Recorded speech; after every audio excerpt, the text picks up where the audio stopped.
যে এই নির্বাচনটি গতকাল হয়েছে, এই নির্বাচন আমাদের বাংলাদেশে এখন যে মেসেজটি সেটা হচ্ছে আমাদের আরও অনেক বেশি দায়িত্বশীল হতে হবে।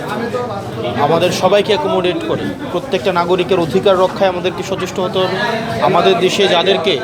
আমাদের রাজনৈতিকভাবে সংখ্যালঘু মনে করা হয়, তাদের অধিকার রক্ষায়, তাদের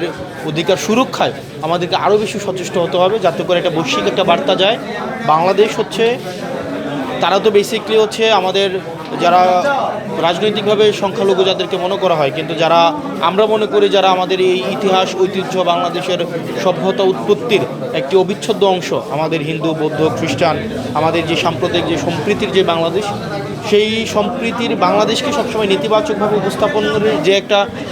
প্রচেষ্টা রয়েছে, এই প্রচেষ্টার প্রতি আমরা সম্প্রীতির মধ্য দিয়ে এই বার্তাটি দেওয়া যে আসলে এই বাংলাদেশ হচ্ছে এমন একটি জায়গা যেটি সকল মতের, সকল পথের, সকল ধর্মের একটা সেফেস্ট একটা হচ্ছে ল্যান্ড। এবং এটি আমাদের যদি আমরা সুরক্ষা করতে পারি, তাহলে আমাদের হচ্ছে যে ইন্ডিয়াতে যে নির্বাচন পরবর্তী যে আমাদের বাংলাদেশে যেই আমরা ইম্প্যাক্টের সংখ্যাটি করছি, নেতিবাচক ইম্প্যাক্টের সংখ্যাটি করছি, সেটি আসলে থাকবে না তখন।